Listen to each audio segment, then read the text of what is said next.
আসসালামু আলাইকুম। BD rail enjoy YouTube channel এবং নারায়ণগঞ্জ এক্সপ্রেস ফেসবুক পেজ থেকে যারা দেখছেন সবাইকে জানাচ্ছি স্বাগতম। সরাসরি পদ্মা রেলিং প্রজেক্টের নতুন একটি আপডেট নিয়ে আপনাদের মাঝে আমি হাজির হলাম।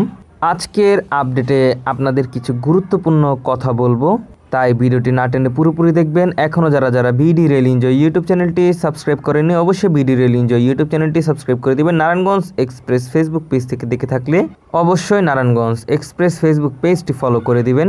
আজকের টপিক হচ্ছে পদ্মা সেতু রেলপথে কবে ট্রেন চালু হবে বা কোন কোন ট্রেন চালু হবে অথবা রুট পরিবর্তন করা হবে কিনা সেইটি নিয়ে বিস্তারিত ভিডিও। পাশাপাশি আপনাদেরকে আমার কিছু ব্যক্তিগত মতামত দেওয়ার চেষ্টা করব। তাহলে চলুন আমরা এখন মূল আপডেটে ফিরে যাই। গত বছর 1 নভেম্বর 2023 সাল থেকে ঢাকা থেকে পদ্মা সেতু হয়ে ভাঙা হয়ে কুষ্টিয়া হয়ে পোড়াদহ হয়ে খুলনা পর্যন্ত চলাচল করছে আন্তনগর সুন্দরবন এক্সপ্রেস। অন্যদিকে ঢাকা থেকে পদ্মা সেতু হয়ে কুষ্টিয়া পোড়াদহ হয়ে বেনাপোল পর্যন্ত চলাচল করছে আন্তনগর বেনাপোল এক্সপ্রেস।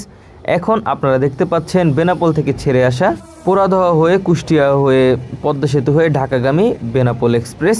এই দুইটি ট্রেনই মূলত পদ্মা সেতু রুটে প্রথম দেওয়া হয়। পরবর্তীতে গত 1 ডিসেম্বর ঢাকা থেকে পদ্মা সেতু হয়ে পোড়াদহ হয়ে ঈশ্বরদী জংশন হয়ে রাজশাহী পর্যন্ত আন্তনগর মধুমতি এক্সপ্রেস ট্রেন পরিচালনা করা হয়। উক্ত ট্রেনটি শুরুতে রাজশাহী থেকে পোড়াদহ হয়ে গোয়ালন্দ পর্যন্ত চলাচল করত। পরবর্তীতে সেইটি রুট পরিবর্তন করে ভাঙ্গা পর্যন্ত দেওয়া হয়। তারপর গত 1 ডিসেম্বর 2023 সাল থেকে ভাঙ্গা থেকে বর্ধিত করে ঢাকা পর্যন্ত আনা হয় উক্ত ট্রেনটি। অন্যদিকে নকশিকাঁথা ট্রেনটি কিন্তু খুলনা গোয়ালন্দ রুটে চলাচল করত, সেইটিকেও রুট পরিবর্তন করে ঢাকা পর্যন্ত বর্ধিত করা হয়। তাহলে বুঝতেই পাচ্ছেন যে ঢাকা থেকে পদ্মা সেতু যে রুটটি চালু করা হয়েছে সেইটিতে কিন্তু কোনো প্রকার নতুন ট্রেন দেওয়া হয়নি। পূর্বের যে সকল ট্রেনগুলো ছিল সেই সকল ট্রেন দিয়েই রুট পরিবর্তন করে নতুন রুটে ট্রেনগুলো চালানো হচ্ছে। কিন্তু গেল 24 নভেম্বর 2024 সালে ঢাকা থেকে পদ্মা সেতু হয়ে নড়াইল হয়ে সিঙ্গিয়া হয়ে খুলনা পর্যন্ত যে নতুন সেকশনটি রয়েছে সেই পদ্মা সেতু রেলপথের নতুন সেকশন পুরোপুরি ট্রায়াল রান করা হয়। আর সেই ট্রায়াল রানে ঢাকা থেকে পদ্মা সেতু হয়ে নড়াইল হয়ে সিঙ্গিয়া হয়ে খুলনা পর্যন্ত প্রায় 3 ঘন্টায় পৌঁছানো সম্ভব হয়েছে, যা ইতিহাসের একটি বিরল। একটা সময় ছিল যখন যমুনা সেতু হয়ে খুলনা যেতে প্রায় 8 থেকে 9 কিংবা 10 ঘন্টা সময় লাগতো, কিন্তু সেটি এখন মাত্র 3 ঘন্টায় নেমে এসেছে। এতে করে ঢাকা খুলনা রেলওয়ে যাত্রীদের নতুন সম্ভাবনার দুয়ার চালু হলো। খুলনাবাসী এখন অল্প সময়ে বাসের পাশাপাশি এখন ট্রেনেও ঢাকায় আসতে পারবে। সম্প্রতি সময়ে একটি সাময়িক শিডিউল জারি করে বাংলাদেশ রেলওয়ে নতুন ট্রেনের, যেটিতে ছিল সকাল 8টা বাজে খুলনা রেল স্টেশন থেকে সিঙ্গিয়া হয়ে নড়াইল পদ্মা সেতু হয়ে ঢাকা একটি ট্রেন আসবে। সেই ট্রেনটি আবার বেলা 11টা কিংবা 12টা নাগাদ ঢাকা থেকে ছেড়ে বেনাপোল যাবে। পরবর্তীতে বেনাপোল থেকে ছেড়ে পুনরায় আবারও ঢাকায় এসে প্রায় রাত 12টার দিকে পুনরায় ট্রেনটি ঢাকা থেকে আবার খুলনার উদ্দেশ্যে চলে যাবে। মানে একটি র্যাকে 2টি জেলা সংযুক্ত হবে ঢাকার সাথে, আর সেইটি হচ্ছে খুলনা এবং বেনাপোল।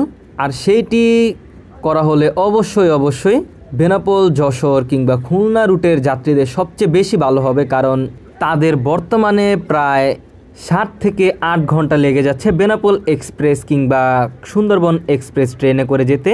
আর নকশিকাঁথা কমিউটার ট্রেনের হিসাব না হয় বাদই দিলাম।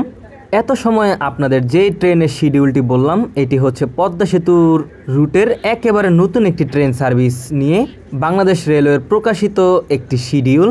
আর উক্ত শিডিউলের মাধ্যমে গত 1 ডিসেম্বর 2024 সালের পর থেকে ট্রেনটি চালু করার কথা ছিল, কিন্তু এখনও সেই ট্রেনটি চালুর কোনো নামগন্ধ দেখা যাচ্ছে না। তো অনেকে আমাদের বিডি রেল এনজয় ইউটিউব চ্যানেলের কমেন্টে কিংবা নারায়ণগঞ্জ এক্সপ্রেস ফেসবুক পেজে জানতে চেয়েছিলেন যে কেন এখনও উক্ত ট্রেনগুলো চালু করা হচ্ছে না।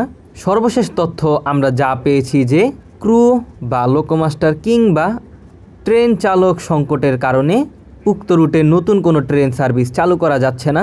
আপনারা যারা আমাদের পূর্বের ভিডিও দেখেছেন অথবা অন্য কোনো মাধ্যমে জানতে পেরেছেন যে বর্তমানে বাংলাদেশ রেলওয়ের ক্রু বা লোকোমাস্টারগণ তারা কিন্তু একটি কর্মসূচি পালন করছে, সেটি হচ্ছে মাইলেজ জটিলতা নিয়ে।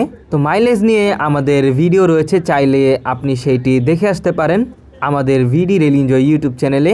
উপরে আই বাটনে সেই ভিডিওটির লিঙ্ক দেওয়া রয়েছে, চাইলে সেখানেও আপনি ক্লিক করে দেখে আসতে পারেন। মূলত সেই মাইলেজ জটিলতার কারণে আজকের এখন পর্যন্ত ঢাকা খুলনা কিংবা ঢাকা বেনাপোল নতুন রুটে ট্রেন চালু করা যাচ্ছে না। বাংলাদেশ রেলওয়ে যদি ক্রু বা ট্রেন চালকদের দাবি দেওয়া মেনে নেয়, তাহলে আশা করা যাচ্ছে এই ডিসেম্বরেই ঢাকা থেকে পদ্মা সেতু হয়ে খুলনা কিংবা বেনাপোল পর্যন্ত নতুন যে ট্রেন সার্ভিসটি চালু করার কথা রয়েছে সেইটি পুরোদমে চালু করতে পারবে। আর সেই ট্রেন সার্ভিসটি কিন্তু খুব দ্রুততার সাথে চালু করা প্রয়োজন। তার পাশাপাশি উক্ত রুটটির মাধ্যমে আরও নতুন নতুন রেলপথে নতুন ট্রেন সার্ভিসের সম্ভাবনার দুয়ার চালু হয়েছে। তার মধ্যে একটি হচ্ছে ঢাকা মংলা রুট। মূলত বাংলাদেশ রেলওয়ে চাইলে ঢাকা মংলা রুটেও একটি যাত্রীবাহী ট্রেন পরিষেবা চালু করতে পারে। এই রুটের মতামত সম্পূর্ণ আমার ব্যক্তিগত। এই রুটটি চালু করলে আপনারা সকলেই জানেন যে খুলনা মংলা রুটে নতুন করে কিন্তু রেলপথ নির্মাণ করা হয়েছে। উক্ত রুটে একটি মাত্র মংলা কমিউটার ট্রেন নামে যাত্রীবাহী ট্রেন চলাচল করছে। তার পাশাপাশি যদি সরাসরি ঢাকা থেকে মংলা পর্যন্ত একটি ট্রেন চালু করা হয়, সেটি খুবই যাত্রী বান্ধব এবং ট্যুরিস্ট একটি ট্রেন হবে। বর্তমান সময়ে মংলার কাছাকাছি যে করমজল পয়েন্ট রয়েছে সুন্দরবনের, সেটি বর্তমানে অন্যতম পর্যটন কেন্দ্র পরিণত হয়েছে। সেই পর্যটন কেন্দ্রকে বেস করে বাংলাদেশ রেলওয়ে নতুন কোনো যাত্রীবাহী ট্রেন পরিষেবা চালু করতে পারে। এতে আশা করা যায় বাংলাদেশ রেলওয়ে নতুন একটি লাভজনক ট্রেন পাবে, কারণ মংলার যে করমজল পয়েন্টটি রয়েছে সুন্দরবনের, সেইটি বাংলাদেশে বেশ বিখ্যাত একটি পর্যটক স্পট। তার পাশাপাশি অনেকে সুন্দরবনে নৌযানের মাধ্যমেও রাত্রি যাপন করে, তারা মূলত ট্রেনের মাধ্যমে ঢাকা থেকে সরাসরি মংলা পর্যন্ত ট্রেনে যেতে পারবে। তো এই নতুন রুটের একটি পথ চালু হয়েছে বাংলাদেশ রেলওয়ের। পাশাপাশি পদ্মা সেতু রুটে একটি মাত্র কমিউটার ট্রেন চলাচল করছে, সেইটি হচ্ছে ঢাকা খুলনা রুটে নকশিকাঁথা কমিউটার, যেটি পোড়াদহ কুষ্টিয়া হয়ে পদ্মা সেতু হয়ে ঢাকা চলাচল করে। আমার ব্যক্তিগত মতামত থাকবে ঢাকা থেকে গোপালগঞ্জের গোবরা পর্যন্ত একটি কমিউটার ট্রেন পরিষেবা চালু করা যেতে পারে ভ্যাকুয়াম রেখে, কারণ উক্ত রুটে যে বাসগুলো চলাচল করে এগুলো খুব উন্নত মানের বাস চলাচল করে থাকে এবং সেই বাসের মাধ্যমে অল্প সময়ে গোপালগঞ্জবাসী ঢাকা আসতে পারে। মূলত যারা আরও অল্প টাকায় ঢাকা আসতে চায় তাদের জন্য সেই কমিউটার ট্রেন পরিচালনা করতে পারে। এতে করে গোবরা থেকে কাশিয়ানী হয়ে পদ্মা সেতু হয়ে ঢাকা পর্যন্ত সকল রেল স্টেশন যেগুলো নতুন করে তৈরি করা হয়েছে, সেখানকার যাত্রীরা ট্রেনে করে ঢাকার সাথে যোগাযোগ রাখতে পারবে। এতে করে ভবিষ্যতে কোনো রেল স্টেশন থেকে নতুন আন্তনগর ট্রেনের যাত্রা বিরতির কোনো আন্দোলন করবে না। আশা করি বাংলাদেশ রেলওয়ের সকলেই উক্ত বিষয়টি গুরুত্ব সহকারে দেখবেন। আমরা চাই বাংলাদেশ রেলওয়ে নতুন করে লাভের মুখ দেখুক। যেখানে শত শত কোটি টাকা লোকসান নিয়ে চলাচল করছে, সেই রেলপথটি বা সেই বাংলাদেশ রেলওয়েটি একটি লাভজনক প্রতিষ্ঠান হিসাবে তাদের নাম তুলে ধরুক। তাই বলছি যে নতুন নতুন যে সকল সেকশনগুলো রয়েছে সেই সকল সেকশনগুলা অবশ্যই কমিউটার ট্রেন বা লোকাল ট্রেনের আওতায় আনতে হবে। এতে করে আন্তনগরের যে চাপ সেটি সামাল দেওয়া যাবে, নয়তো সেটি সামলাতে খুব হিমশিম খেতে হবে বাংলাদেশ রেলওয়ের। পাশাপাশি উক্ত এলাকার জনগণ রেল স্টেশনে ট্রেন আটকে আন্দোলনও করতে পারে, যেহেতু তাদের পুরনো বাপদাদার ভিটা ভেঙে তারা বাংলাদেশ রেলওয়েকে দিয়েছেন নতুন রেল স্টেশন করার জন্য। এতে করে তাদের একটি দায় দাবি বা হক থাকতেই পারে। তো আশা করি বাংলাদেশ রেলওয়ে অবশ্যই সেটি ভেবে দেখবেন। তো আজকের ভিডিওটি অনেক বড় হয়ে গিয়েছে। আজকের ভিডিওর মাধ্যমে আপনাদের পদ্মা সেতু রেলপথের অনেক গুরুত্বপূর্ণ কথা শেয়ার করতে পেরেছি। আশা করি আপনারা সেইটি কমেন্টের মাধ্যমে অবশ্যই আমাকে জানাবেন।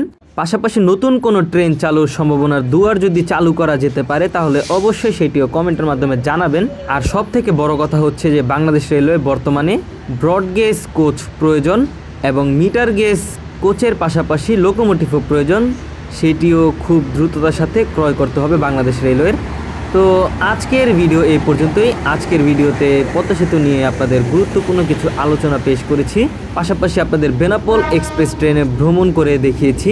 ভিডিওটি ভালো লেগে থাকলে অবশ্যই বিডি রেল এনজয় ইউটিউব চ্যানেলটি সাবস্ক্রাইব করে দিবেন। নারায়ণগঞ্জ এক্সপ্রেস ফেসবুক পেজ থেকে দেখে থাকলে অবশ্যই নারায়ণগঞ্জ এক্সপ্রেস ফেসবুক পেজটি ফলো করে সাথেই থাকবেন। সকলে BD rail enjoy Instagram account এবং টিকটক অ্যাকাউন্ট ফলো করে সাথেই থাকবেন। দেখা হচ্ছে অন্য কোনো নতুন ভিডিওতে। সেই পর্যন্ত সকলে ভালো থাকবেন, সুস্থ থাকবেন। আল্লাহ হাফেজ।